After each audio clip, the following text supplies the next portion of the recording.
Hello. Am I clearly audible? Yes, sir. Yes, sir. Okay, thank you.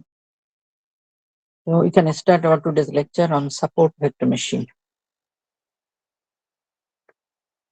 Uh, the part of this lecture is adapted from the lecture of Professor Leskovic of Stanford University. So at first we need to understand what is support vector. Uh, so support vector machine is a supervised learning algorithm, and it's also two types: linear and non-linear. So that means this learning algorithm we can apply in linear models and also apply as a non-linear model. So if we want to define support vector machine, then we have to say that support vector machine is a supervised learning approach which used support vectors for classification and regression. So that means support vector we can use for classification and also for regression mechanism. Usually for classification, when we use support vector for the classification, we call it support vector machine or support vector classifier, and another one is support vector regressor. So what are support vectors? Then the support vectors are the data points, okay? The data points that are closer to the hyperplane. So few terminologies are there. So closer to the hyperplane and influence the position and orientation of the hyperplane. So position and orientation of the hyperplane. Okay, so we need to understand also the hyperplane. Okay, to understand the support vectors. We have the data set. In our data set, all those we call it data points. Okay, and some of the data points we have to consider as the support vectors. Okay, and those support vectors or those data points, it will be closer to the hyperplane. We will also discuss about the hyperplane. Hyperplane is just there is just the separating planes. Okay, so that's called the hyperplane. And the support vector also actually influence the position and orientation of the hyperplane. Okay, so we will discuss those things in detail. Using these support vectors, the margin is maximized. Then another terminology here is the margin. So we need to understand also what is margin. Okay, margin is maximized by the classes. So here classifier is our support vector machine. So now we need to understand few things: what is support vector, what is hyperplane, and what is margin, to understand even the definition of support vector machine.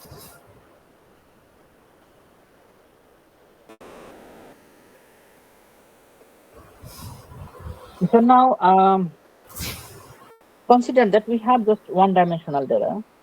One-dimensional data, that means we have just maybe few values. That is called one-dimensional data.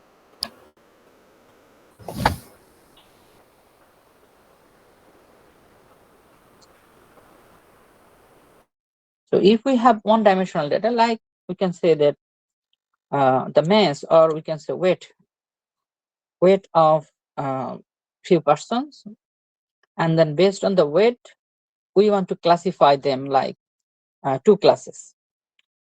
One class we can say that is the obese, and another one we can say not obese. Okay, obese and not obese. So based on the weight, consider that this is the weight, like maybe you can say the uh, 50 kilogram or something. So here I is showing this nature.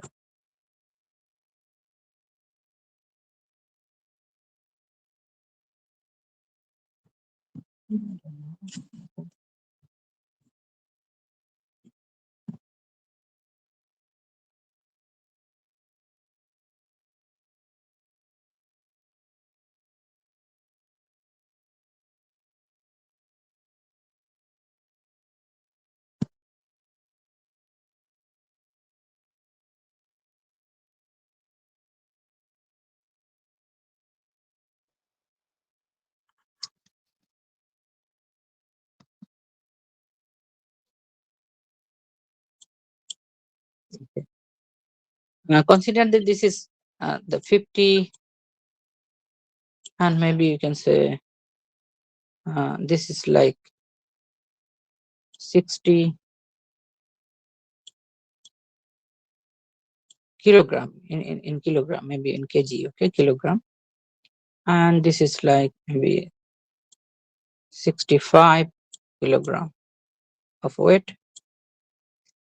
Similarly, we can consider this is like the 75. Then this one is like 90 kilogram. Okay, so we have the data set. In the data set, just one dimensional data. It is given the weight, and based on the weight, we want to classify that whether this person is obese or not obese. So for that, we can maybe we can select a threshold, like here. There is these are the according to the data set. These are the not obese, so no obese, no obesity, and these are the obese people. Okay, so obese people, that means they have the obesity. Yes, they have the obesity.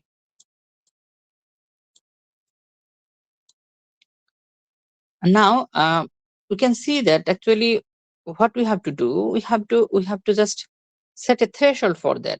The learning model, it will set a threshold, and that threshold, below that threshold, maybe no obesity, and upper the threshold, maybe you can consider that they have the obesity. Okay, so this threshold, maybe you can say we can just say that 66 kilogram or something. Okay, so this is the threshold. If we define the threshold equals 66, so here define the threshold equal 66. Maybe learning model will learn that. Okay, the 66. So our training data is here, and then we train the model, and then the model will learn that what will be the threshold for defining the obese and no obese. Okay, so if we just select here, that is if the model select here 66, then maybe the test case. Now if we consider about the test case, one of the data point, maybe we can say here is the data point. This is the data point, and consider that this is just only 67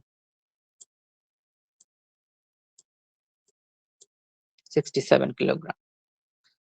So this is 67 kilogram of weight, and according to our learned model, that means according to our model, it will define the 67 will define as, this will define as actually obese. Okay, yes, it has the obesity. Why? Because the weight of this one, of this new or test case, it is greater than the threshold value. So if weight is greater than the threshold value, then it will say that it is obese. Okay, maybe the model we have trained the model, that model will show this answer. Okay, it will show this answer. But the problem is, can we actually define this one, or can we say that this one is truly there is obese people? If we want to interpret that, then we can see that actually this is our test case, but this, the weight of this test object, we can see very close to our no obese people. Okay, very close to our no obese people.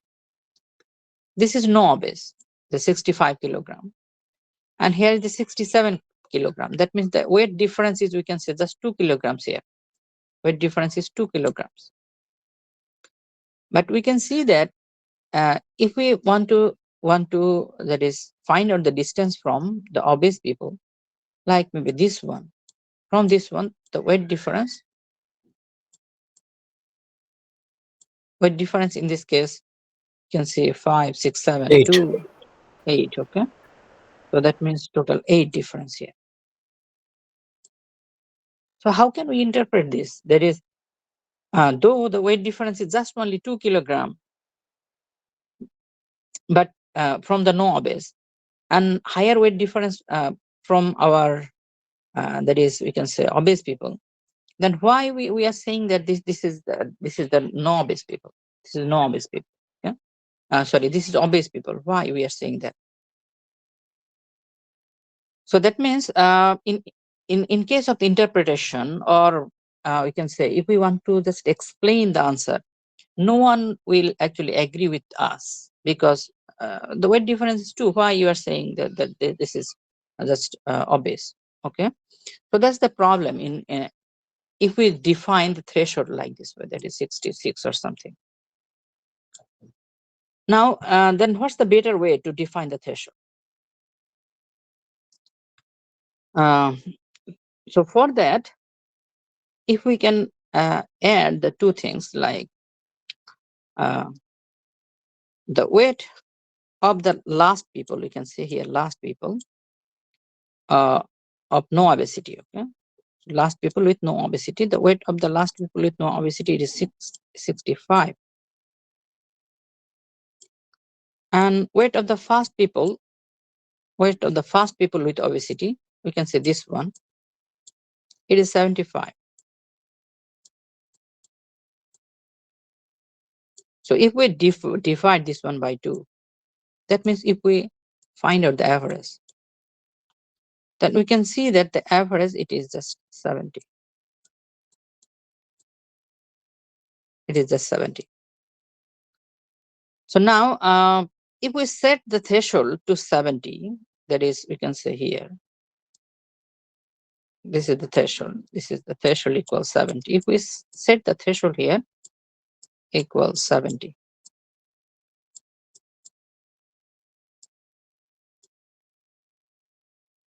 then we can interpret easily.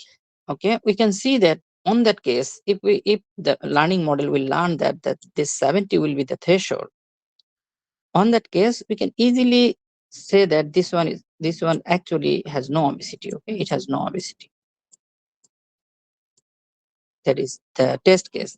It has no obesity. Okay, and it is also true because we can see this is closer from no obese people. That's why it is no obesity, and this has higher difference from the obese people. Okay, so that means if we can if we want to find out something, some threshold value at the middle point, then that will be better threshold for the separation. So we need to keep this one in mind. Okay, that means always we try to put the threshold here at the middle. Always we try to put the separation line at the middle. Always we try to put the separation plane at the middle point. So that's the logic why we are trying to put the planes or hyperplanes or the threshold or line at the middle. Okay, in support vector machine, we will also try to find out the hyperplanes, and that hyperplane we should put at the middle.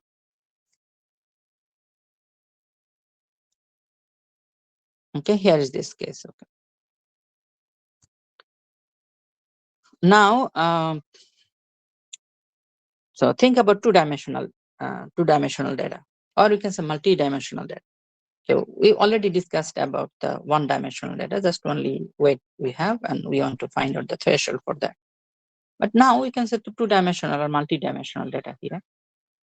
So in this case, we can see that maybe we will get few positives and few negatives. Same thing like that is obese and no obese. So for a data set, usually we consider something, the training examples, okay? Training examples and testing examples. Sometimes we divide or partition our data set like 70-30, or maybe you can say 80-20, like this way. That means 80% for training purpose, 20% for testing purpose, okay? So training examples, let's say we have a training set. This is our training data set. And in this case, we can see in this data set, we have 4 features, okay? That is chest pain, and then whether there is any good blood circulation or not, and then whether any blocked arteries or not, and also the weight, weight of the patient. Then this is the heart disease. Okay, that means this is our class levels, or we can say target variables. So class level to classify whether a patient has heart disease or not. So for few patients like this is the patient number 1, no chest pain, no good blood circulation, and no blocked arteries, and weight is just 125, and that patient has no heart disease. Okay. So another patient, patient number 2, and then he or she has the chest pain and also uh, good blood circulation, but uh, he or she had just blocked arteries, and also weight is 180, and then uh, uh, yes, that patient has the heart disease. Okay, so this is a data set. Maybe we can collect from any hospital or something. Okay, so we can see that these are our class levels, so positives and negatives. So we can see these are our positives and these are our negatives, and based on the features we can maybe plot those data points. So here in 2-dimensional plot or 3-dimensional plot, actually we can plot using just only 2 and 3-dimensional, but when we have multi-dimensional we cannot see that picture. So consider that maybe we plot here using 3-dimension or maybe 2-dimension. Okay, so if we consider 2-dimension, then for separation what we need actually for separating the positives from the negative, what we need. So for 1 dimension, we can see that just only threshold is enough. Okay, threshold, just only a threshold is enough. Just a point is enough to separate positives from negative. If we have 2-dimensional data, if we have 2-dimensional data, like maybe you can say x and y axis, we have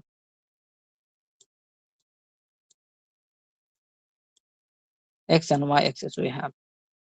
Then on that case, a point is not enough to separate the positives from negative. Like if we draw a threshold like here, and that's not enough for our case. Okay. So on that case, what we need just type of line. Okay. We need this kind of line. So for separation of 2-dimensional data, we need at least a line to separate positive from the negatives. If we have the 3-dimensional data, then what we need? The 3-dimensional data, that means we have x, y, and z axis. Okay, we have another axis here, another axis, x, y, and z axis. So on that case, to separate positives from negatives, what we need? We need a plane. Okay, so not only just only you can say that line. We need a plane like this to separate maybe positives from the negatives. But what we need when we have more than 3 dimensions, if we have more than 3 dimensions, then we need actually hyperplane. Okay, we call it hyperplane.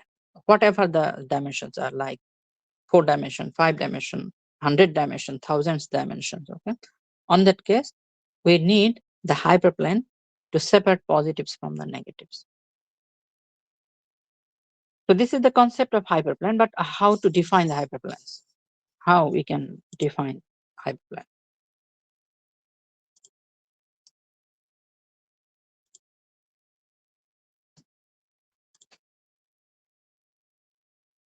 Uh, so, so like if we have 2 dimension, then we need the line. The equation for the line is what? Equation for the line is y equal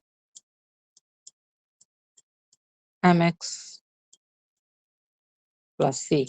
So this is a line equation. Okay, that's the line equation.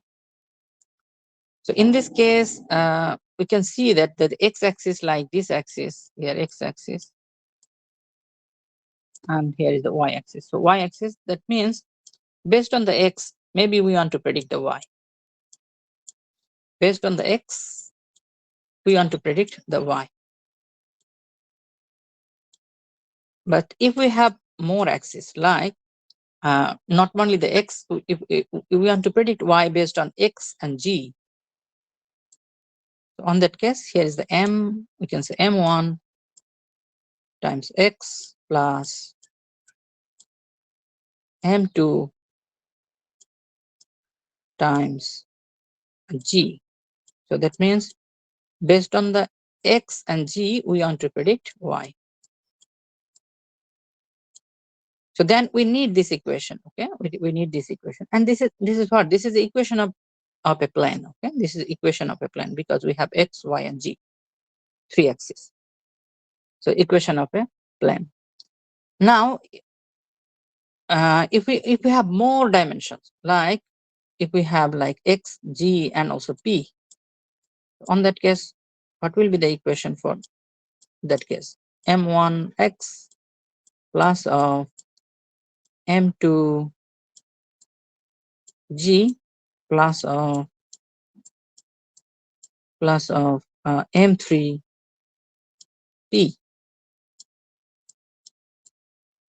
That means based on these three dimensions, x, g, and p, we want to predict y. So now we have total dimension 4. Okay, total we have 4 dimensions. So similarly, we have 5 dimension, 6 dimension, whatever the dimension is. Actually, our equation is this. Okay, this will be our equation. So this is our kind of one type of hyperplane equation: y equal m1 x plus m2 g plus m3p. So now the same thing we can also write a different way. Like we can say our prediction is the q. This is our prediction, and we want to predict this one based on our x, y. So like the m1, the equation we can say m1, then x plus m2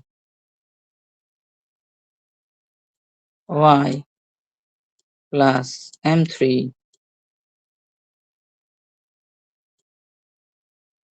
g plus of c. Okay, so that means based on x dimension, y dimension, and g dimension, 3 features, we want to predict q. Okay, so this equation we can write also a little bit different way. So here we can write this m1, instead of m1 we can write the w1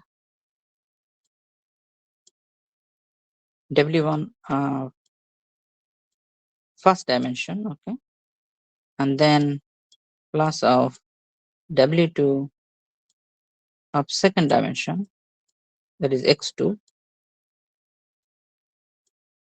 plus of w3 times the third dimension, like x3, plus c. Okay, plus c. So now this equation we can write differently. Okay, that means w1 x1, w2 x2, and w3 x3 plus of c, if we want to find out that kind of equation.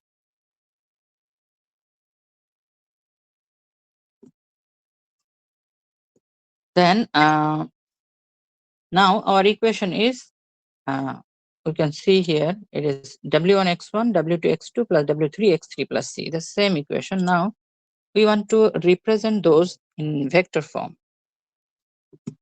So consider that we have the w vector,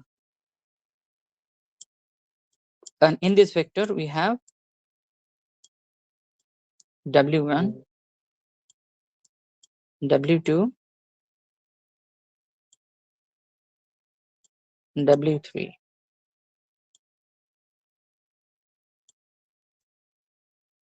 And this is our weight vector, or you can say that is the slope vector. Okay, slope vector. And we have another one, that is our x. So this is our feature vector. And this feature vector consists of 3 features, like x1, x2, and x3.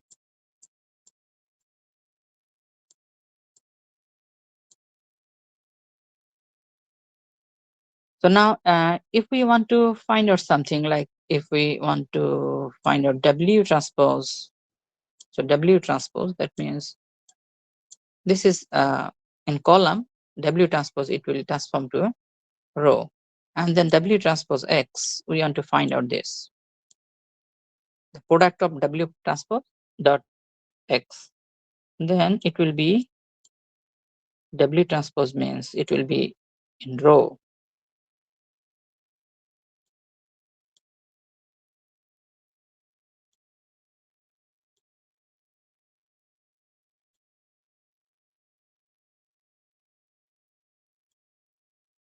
And X is our X, okay? So it is like in column.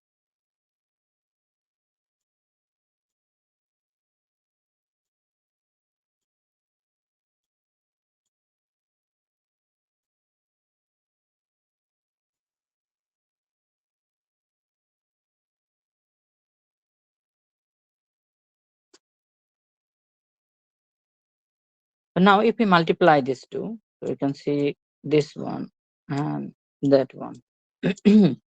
So here is the W1 times X1. So that means we will get W1 times X1 plus of W2 times X2. So here is the W2 times X2 plus of W3 times X3. W3 times X3. Okay, so that means W transpose X on that case, if we consider W that is weight vector and X is our feature vector, then W transpose X will give us this form. Now, if we add something W transpose X plus of C or B something, okay, then we will get what? We will get W x1, W2 x2 plus W3 x3 plus of B or C. This is what? This is our the hyperplane equation. Okay. So that's why usually we write the hyperplane equation as, this is the hyperplane equation. It is just only W transpose X plus of B. So this is the equation of our hyperplane. So that means the support vector machine, it will try to find out this kind of plane, okay, this kind of plane, that is W transpose X plus B. But what are the learning parameters here? That means what we need to find out, what are the values we need to find out, or what are the values we need to optimize. So usually in line equation we have, like if we consider a line equation, here is y equal mx plus c. Just to draw a line. So we need to learn the m, we need to learn the c. That means the slope we need to find out. We need to find out the optimal value of slope, and we need to find out the optimal value of y-intercept. Okay. So for a single line equation. And here in this case, we can see that actually we need to find out the values of W and also the B. Also the B. So W, we can see W, it is now a vector. This is the vector. So that means we need to find out the values of W1, W2, and W3. So here, these are the learning parameters. W, that is W1, W2, W3, three learning parameters here, and B. Okay. So these are the learning parameters. That means in our support vector machine, we will try to find out the optimal value of W1, W2, W3, and also W.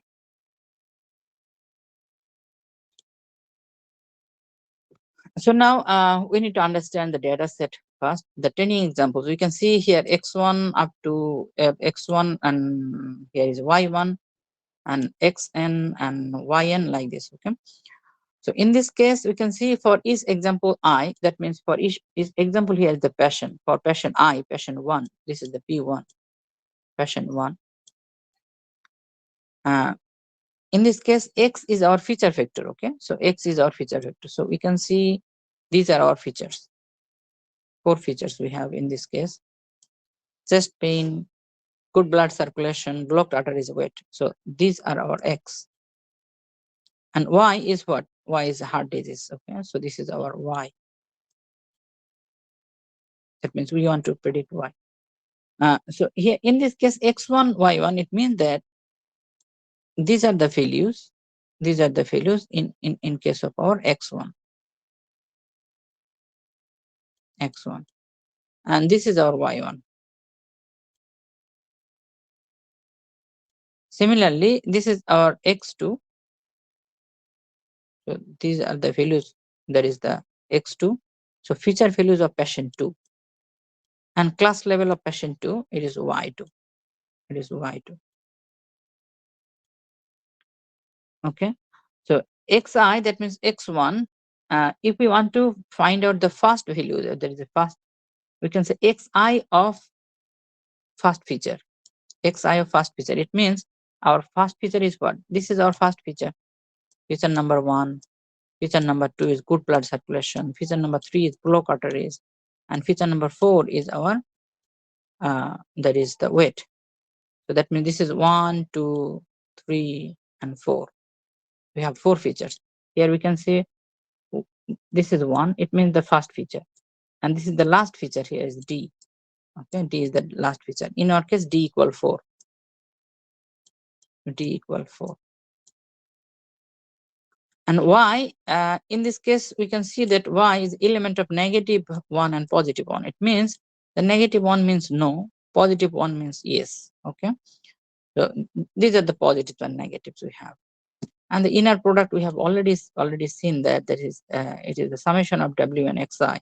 So here this is the W and Xi, and this can be represented by that is the hyperplane. So this is the equation of the hyperplane. Okay? Equation of hyperplane. W transpose X plus B equals 0. So this is the equation of our hyperplane, and we want to find out the hyperplane equation. Okay, hyperplane equation. So even though if we consider that our data set is just only 2-dimensional, that means we want to predict maybe based on the chest pain, we want to predict heart disease. So if that is the case, that is one based on just only one independent variable, chest pain, we want to find out the dependent variable, that is the heart disease. And on that case, we have to draw the line. Draw the line. Okay? So we can put a line like this way. We can put a line like that way. We can put a line here. We can put a line there. Okay. So that means several lines we can draw differently. We can draw lines differently. But which one is the optimal one? Which one is the optimal one? We have to find out that. And we have discussed the linear regression and gradient descent. And on that case, we have also seen that actually, if we want to find out this kind of line, then we have to find out the optimal value of M and optimal value of C. Okay, M and C, optimal value of M and C. But here the method is different. Here the method is SVM, the support vector machine.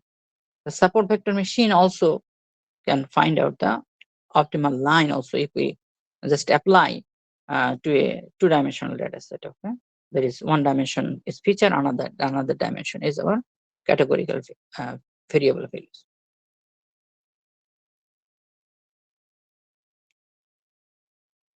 Okay, so from this slide we can we have learned that how to formulate the hyperplane and what is hyperplane, and also there is we need to find out there is the optimal values of hyperplane so that we can draw different kinds of hyperplane, and that will be produce our optimal result. That will produce an optimal result.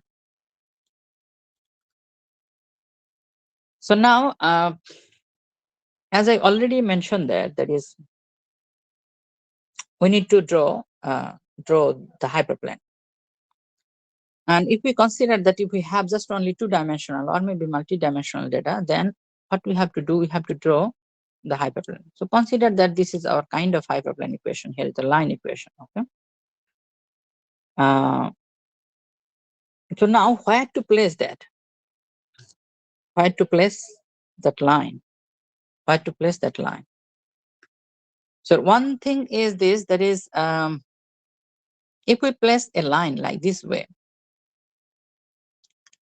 then for the test data, okay, maybe we can say we train the model, and maybe you can say, and then we have drawn this line.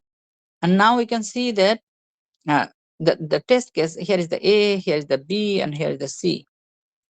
Okay, A, B, and C. And we can see that there is, for the C, the hyperplane, that is our line, is very close. And for the A, it is, we can say, very far from our line. And all these A, B, C, all these three, that is our test objects, are in one side, that is in positive side. Okay, positive side.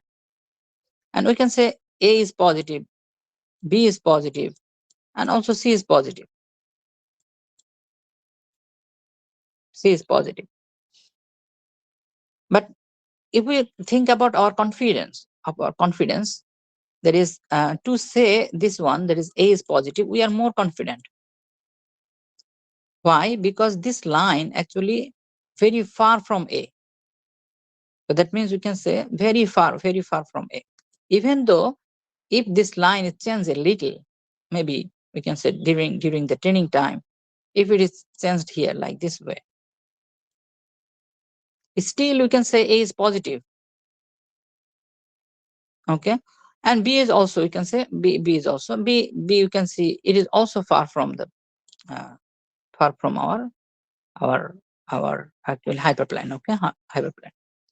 We are also confident about saying the class levels of B. But how about the C? We are less confident here, because it is very close to our line. Maybe if the line is shifted a little, there is, maybe you can say like this way, then the C, on that case, C, we have to say C is negative. So that means the distance from the separating hyperplane corresponds to the confidence of the prediction. So if some points are more distant, that is, position is more distant, that means placed in very far from the hyperplane, then we are more confident about saying their class levels. Because on that case, no confusion for that. Okay, a little bit, just maybe tilting, or maybe you can say shifting up or down. So that's why in this case, we are more sure about class level of A and B than the C. Okay, A and B, we are more confident, more sure about the class levels of A and B than the C. Okay. So from here, one thing we need to also actually think about that is, we have to place the hyperplane in such a way so that the data point, the distance of the data points, that those will be very high. Okay, that means the data point distance from the data point, it must be high at the high. So that means we can say, we can maybe draw the line like this way, or we can say we can draw the line that way, or we can draw the line this way. That will not our actually goal. Our goal is to place the hyperplane in such a way so that the distance, or you can say the average distance of different data points, that will be high. Okay, so this is another our criteria to place the hyperplane.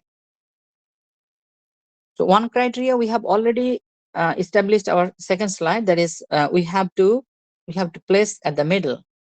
And second thing we have to consider about, that is we have to place in such a way so that we can maintain the higher distance. So second criteria we already got. Okay. So here is the distance. We can see the distance, but that means we need to find out the distance. We need to calculate the distance anyhow. But how to calculate the distance? How to calculate the distance from point A to a hyperplane? How to calculate that?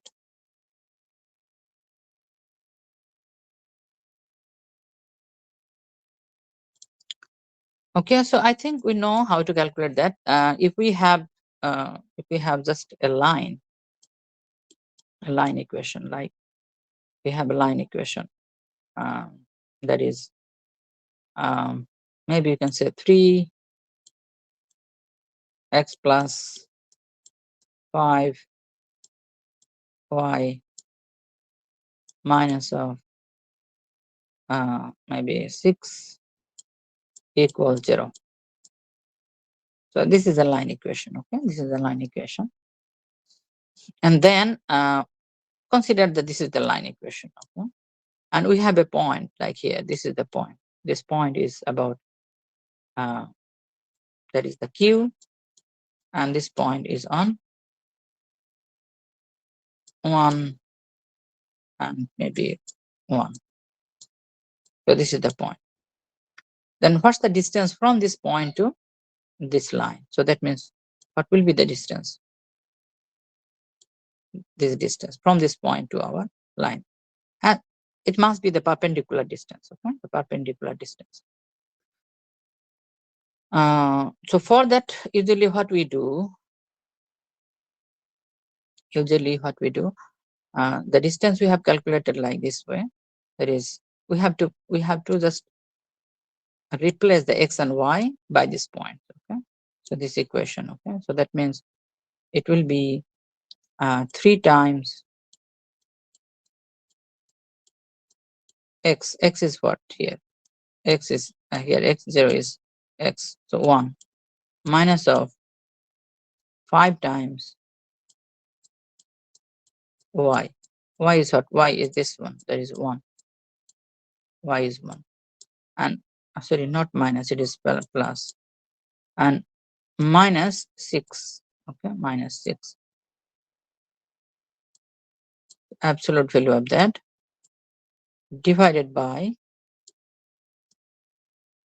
square root of, there is the coefficient of x and coefficient of y. So x and y. So square of the coefficient of x, it is 3 square, plus square of the coefficient of y, this is 5 square. Okay, this will provide us the distance. So in this case, 3, 5, that is 8. 8 minus 6 is 2. 2 by, here you can see square root of 9 and 25. So 9 and 25 is 34.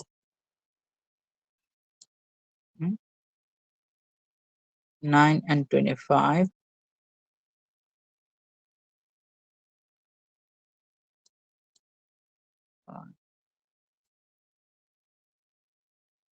Okay, so 34. So this will be the distance. Usually we calculate the distance like this way. I think you already know this one because these are just high school math. We have already learned those things. Okay, so that means a line is given and a point is given. Then the distance from that point, the perpendicular distance from that point to the line, we can easily calculate. Similarly, if we have a hyperplane, that is the equation of hyperplane we know, and then we have a given point, then the distance from the hyperplane to the given point, we can also easily calculate that using this equation. So this equation is what? This is the hyperplane equation. We know that W transpose X plus B divided by, this is our square root of there is coefficient. Okay, so coefficient here is 3 square and 5 square. So in our case, the coefficient is, you can say W2. W2 is what? W2 is our Euclidean norm. So you can see that it is just W1 square plus W2 square, W3 square up to Wn square. So this is our W2. Okay, so that means we can find out the distance. We can find out the distance from any point to the hyperplane. So now we have to think about our, there is the support vectors.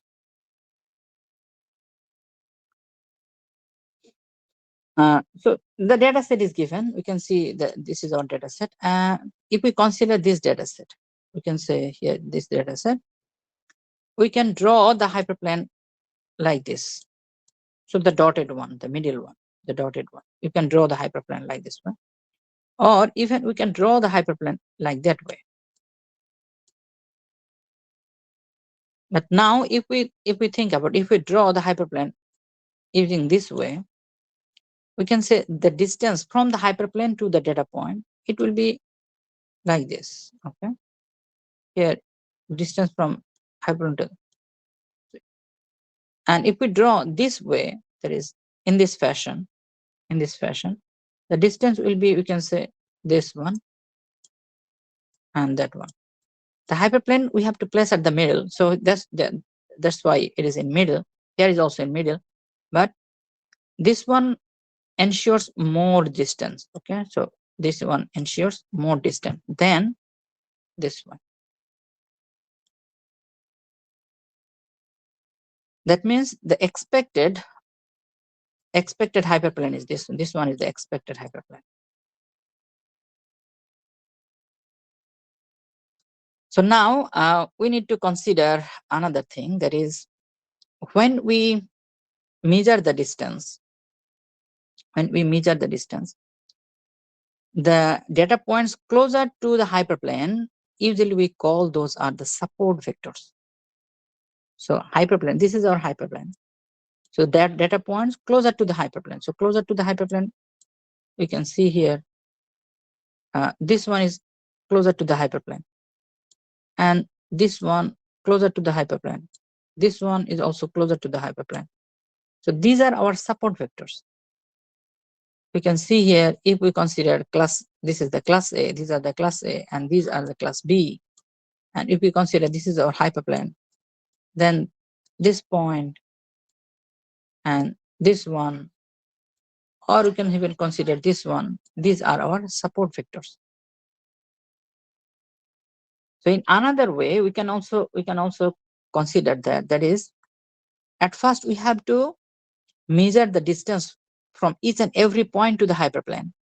If we just consider drawing hyperplane, different way, like maybe you can say, if we consider a hyperplane this way, then if we consider this is our hyperplane, then from this hyperplane to we have to measure the distances from all other points, and then which one is closer to the hyperplane. Like in this case, maybe this one is closer to the hyperplane from the positive side, and this one is closer to the hyperplane from the negative side. So these two we have to consider as our support vectors. Okay, support vectors. So that means that's why it is mentioned that the data points closer to the hyperplane usually we call support vectors. And these support vectors, we can see, if we place like this way, then this will be the distance. Here, this will be the distance, maybe the minimum. Okay, but we need to maximize this distance. Maximize the distance.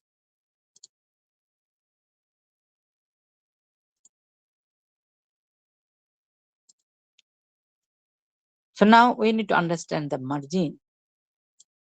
The distance from the closest example from the decision line or hyperplane is our margin.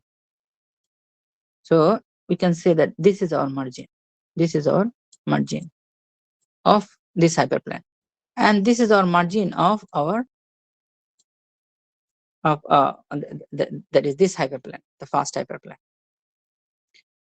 And we need to maximize this margin. We need to maximize this margin. Why? If we maximize this margin, then it will ensure us there is all the data points will be in more distant. And that's why the margin we need to maximize. Okay, so we have already understand that is the support vectors and hyperplane. And another thing, there is margin here. We need to maximize the margin to ensure there is the data points will be in more distant points. Okay, so that's why we need to maximize the margin. Now, so distance, we have already seen that there is this is our distance function. This is our distance function, and it is equivalent to this. This is our distance function, W transpose X plus of B. Here, you can see that phi of X, actually why we use phi, I will explain this one later. At this moment, consider that it is X, okay? The phi, actually, we need to transform. Sometimes we need to transform the data points into a new space. That's why the phi is given. Okay, it is a transformation function. So consider that at this case, no need of transformation. Just whatever we have, we want to use that. So this is W transpose X plus B, and then here is the W2. Okay. So this is our distance. So using this distance function, what we have to do?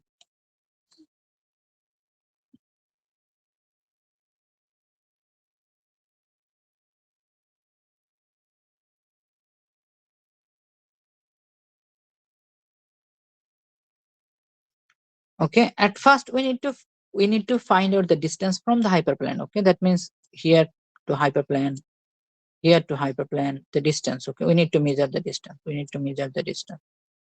Measure the distance. Okay, and then we need to find out the support vectors with minimum distance. Okay, minimum distance. So we can see here the minimization of this distance function to get what? To get the support vectors. We need to find out the support vectors. Okay. And for that, we need to find out which one actually in minimum distances.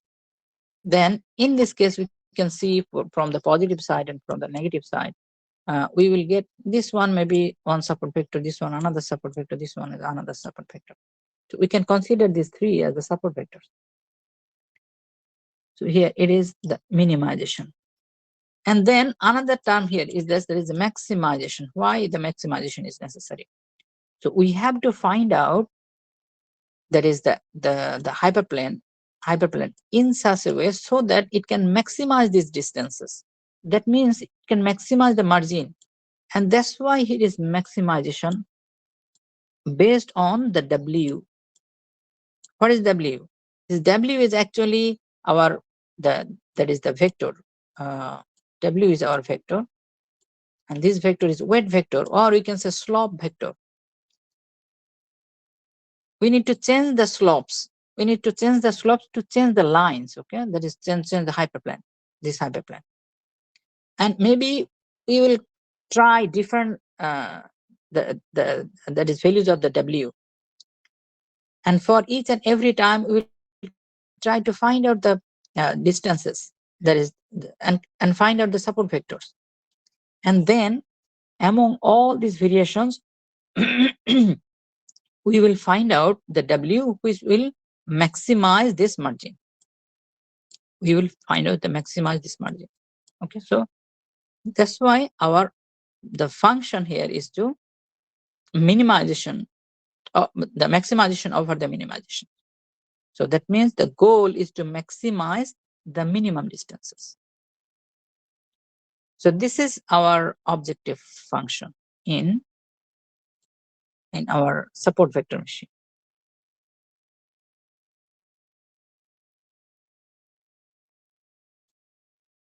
Now, the thing, we already incorporate two things, that is support vectors we need to find out with minimum distances. And another thing is we need to maximize the margin. That's why we have already seen this equation. But the problem is we didn't consider still there is the correct or incorrect classification. That means the accuracy. We didn't consider, still we didn't consider in this equation, we didn't consider about the classification accuracy. That's why we need to incorporate something here. We need to add something here to actually for our accuracy, for increasing the accuracy of our classification. So that means if we apply this equation, then it can draw the line differently. Like it can draw line like this way, or it can draw line like that way. Okay, to maximize just the distance and also the support vectors. But that's not our goal. Our goal is to find out the correct classification. So we have to place the support vectors in such a way so that in one side, maybe we can say we need to get all the positives, in another side we need to get all the negatives. So now we have to incorporate that constraints also in this equation. So now how to classify? So if we can say, if we have a line like this, so few points will be in above the line and few points will be below the line. So whether this that is all these points above and all these points below, it will correctly classify or not.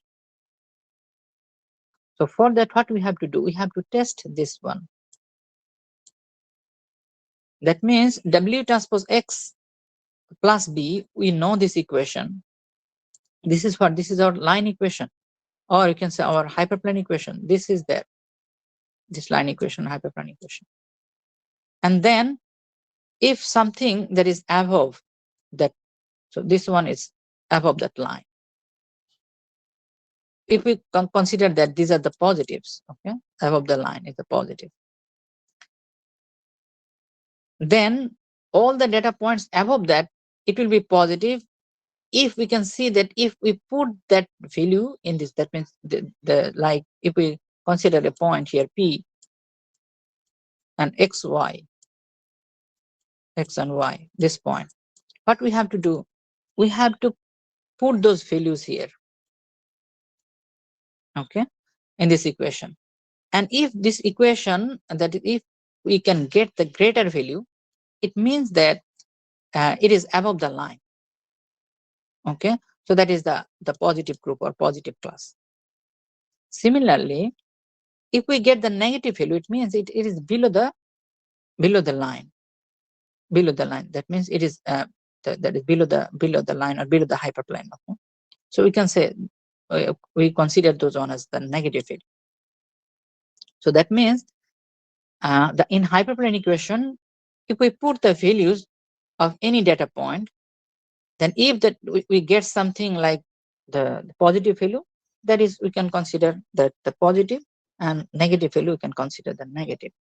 But the problem is, so here it will give us the positive and negative. That means it will give us the predicted result. It is the predicted value greater than 0. That means we can say positive, and less than 0 is negative. So this is our prediction based on what? Based on our W. Based on our W will actually shift our lines here and there. So then it will give us the prediction. But we have to think about now our original. It will give us the prediction, but what's the original class level of that point?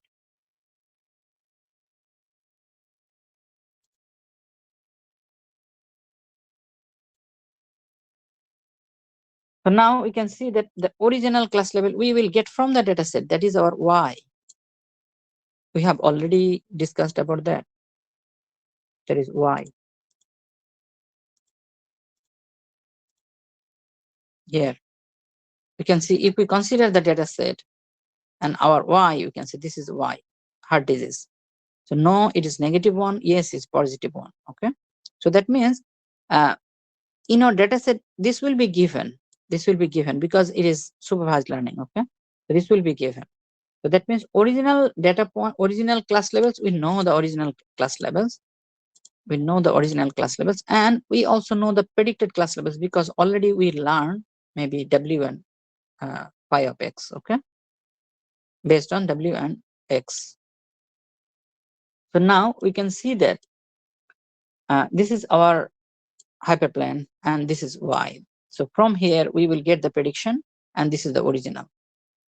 So now if we multiply these two, if originally the class level is positive and our prediction results are also positive, that is predicted value is also positive.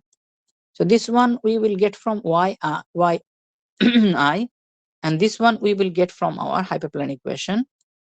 And then we can see if we multiply these two, this is correct classification, okay? Originally positive and hyperplane is also mentioned positive. So if we multiply these two, then we will get what? We will get the positive result. Originally it is negative, and our hyperplane is also mentioned that it is negative. If we multiply these two, then we will get what? Positive value. Okay, these two actually correct classification. Okay, these two correct classification because original and predicted is the same. But now if we consider original, it is positive, but our hyperplane equation will mention that it is negative. So if we multiply these two, then we will get what? We will get the negative result. That is, this is incorrect. Okay, this is incorrect. Similarly, originally it is negative and our hyperplane equation will say that it is positive. That means this is also incorrect, and for that we will get what? We will get the negative. So that means we can see that if this multiplication of these two is positive, then we will get the correct classification. Here that is mentioned. If it is greater than or equal 0, that is positive, then we can say this is correct classification. And if we get something negative that is less than 0, it means it is incorrect classification. So we want to incorporate this concept to our equation. So previously we had this equation. Okay, this is the equation. We need to find out the optimal W based on this. That is argument of W max and mean dh, that is the distance. Okay, so distance function, we know that this is our this is, and that one, that this is our distance function. Okay, and now we can see that we have to multiply this part by yn, and then we can see that is this is instead of just dh, here is W transpose this one and divided by W2. Okay, so that means now the equation for finding out our optimal values of the W, we have to consider this. So that means the minimization of this part, it will give us the support vectors, and then there is the maximization over W, it will provide us the maximum margin, and then this yn time this one, it will give us our the correct classification. Okay, correct classification. And so this is the objective. Okay, this is the objective. Now we want to write this one in the form of optimization function. Okay, in optimization function, usually we have a objective function and few constraints. So we want to write this one according to that. Okay, so here we can see that the distance, whatever the distance from the from our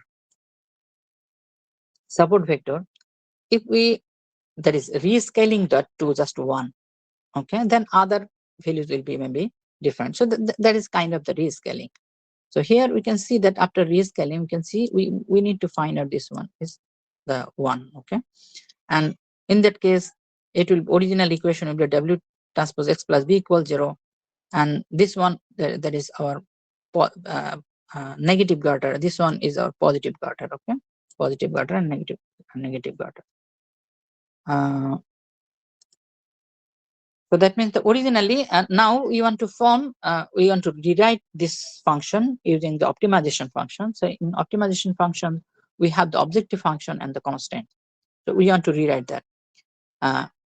So previously, this one W suppose X, it is this W max 1 by something, then this is called such that, okay, such that this is constant, such that minimization of this equal 1. Okay. So what does it mean? It means that we can see that that is positive 1, and this from this part we want to find out maybe either positive 1 or negative 1 something. So that's why here it's 1. Okay, so we can say 1 times 1 is 1. Okay, but actually this part, from this part we will not get only the positive 1, we will get positive value or negative value. Okay, we will not get always the positive 1, exactly 1, not. So we will get from this, we will get the positive value. So positive value or negative value. And that's why the constant we just little bit writing this one, greater than equal 1. And here is this part, this is the maximization.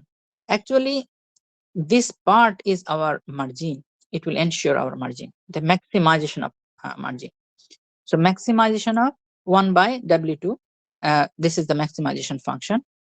But same thing we can write differently. But this is 1 by something, the maximization of 1 by something, like maximization of 1 by X. It is the same thing that the minimization of X. If we minimize X, then we will get the maximize of 1 by X. Okay. So that's why we can rewrite this equation here this way. That is, here's the maximization problem, but now it is a minimization problem. So minimization of W. And additional thing we can see here, half. This half is added, and this is for mathematical benefit.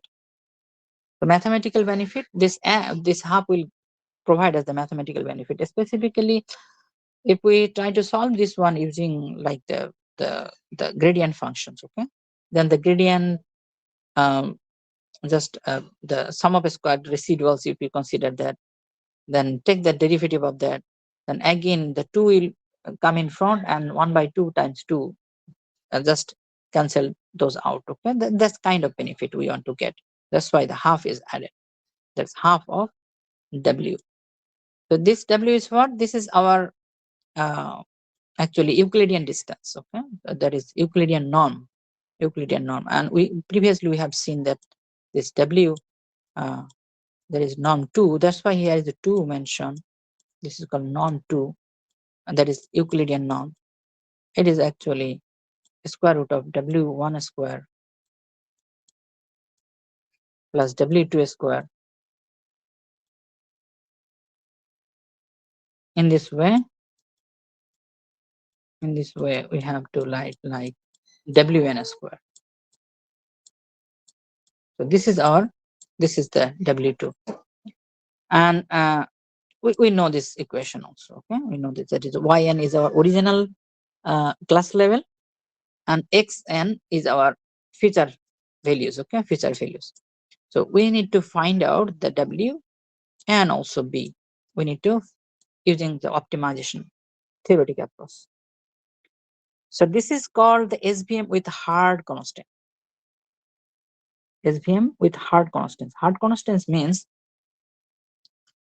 so here we can see that this one must be greater than or equal 1. It means that we want to find out W in such a way so that all the data elements we want just correct form, or you can say we want 100% accuracy. So that's why it is called hard constant, because it will not allow any misclassification. So that's why it is called hard constant. Okay, so we need to find out W we need to find out in such a way so that this equation holds. This equation holds. If this equation holds, means it will find out W in such a way so that it will not allow any misclassification. So always it will just allow the correct classification. Okay. So this is called SVM with hard constant. But we know that there is hard constant. This is sometimes it is not possible. Okay. So on that case, maybe it will not provide us any solution. One problem is this, and another problem is there is in training time. If we want to classify 100%, or we can say we want this 100% accuracy, then sometimes your model will be overfitted.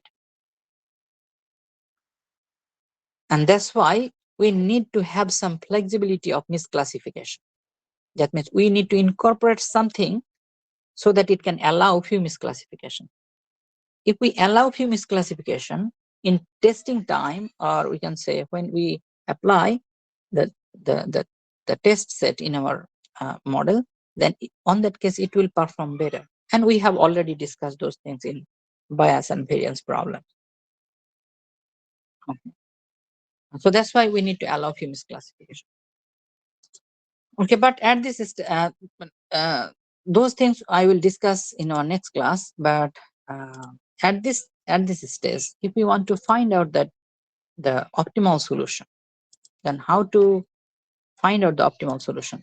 So this is an optimization problem, and we can use several optimization methods to find out the W and B. Okay? W and B. So one of the popular method is called Lagrangian optimization. Lagrangian optimization. So I will discuss the Lagrangian optimization. Just we can start here. Okay? Can start the Lagrangian optimization. So in this case, we can see that we have to we can write here minimization 1/2 and W, and such that this is the case. So in optimization form, we can write like minimize 1/2. This is that case W, and then subject to constants. This is the subject to constant. So such that this condition holds. So now what we can write? At first, we can write the Lagrangian equation. We can form the Lagrangian equation based on these two. This is called the objective function, and this is called our constant. So these constants and objective function. At first, we need to make this constants as it is inequality. You can see that there is a greater than equal 1. So at first, we need to make it equal. That is equivalent. Okay, equality form. So that means it will be yi wxi plus b minus of, if we just shift this one here in left hand side, then it will be minus equal. Okay. So the equality form. And then in Lagrangian equation, what we have to do, at first we need to put the objective function. So this is our objective function. This is our objective function. And then for each and every parameter values, we have to add, or we have to incorporate the Lagrangian constant. So we can see here wi, wxi something, but this w is actually we have some w vector. Okay, w vector. So here in this case we can say wi. That means we have to consider, we have to sum up for all I. So here is the summation. That's why. And this alpha I, this is called our Lagrangian constant. Okay, so Lagrangian constant for each and every data point. So Lagrangian constant. So Lagrangian constant yi wxi plus b minus of 1. So here the xi and yi. So we need to consider only the support vectors for that. Okay, support vectors, not the all data points. We need to consider the support vectors only. And alpha I is our Lagrangian constant. So this is how we have to form the Lagrangian equation. The Lagrangian equation is this. That means at first objective function. So usually what we do in Lagrangian form, Lagrangian equal at first the objective function. whatever the objective is, then minus of the Lagrangian constant like the alpha, then we have to use our constant. So the first constants here, like constant number 1. If we have more constant, then we can say this is our alpha 1, then alpha 2, then constants 2, like this. Okay, so this is the basic form of Lagrangian equation to form the Lagrangian equation from any optimization problem. Okay, then we can see here the Lagrangian, this will be the case. Okay, this will be the case. And so this is our Lagrangian. But now what we have to do, the next thing is, now we have to take the derivative of this equation, with respect to W and with respect to B, to find out different form of equation. And finally, we need to find out the values of Lagrangian constant and also the optimal values of W and P. Okay? So here, this is our equation, Lagrangian equation. So take the partial derivative of this equation with respect to B at first, with respect to B. So we can say it is delta L by delta B. So if we take the derivative. Sir, I have another class right now. Oh, okay. Same, sir. It's already Okay, so I think we can stop here and we can start our next lecture from this slide. Okay, sir. Thank you. Okay, thank you very much. Assalamu alaikum, sir. Alaikum salam.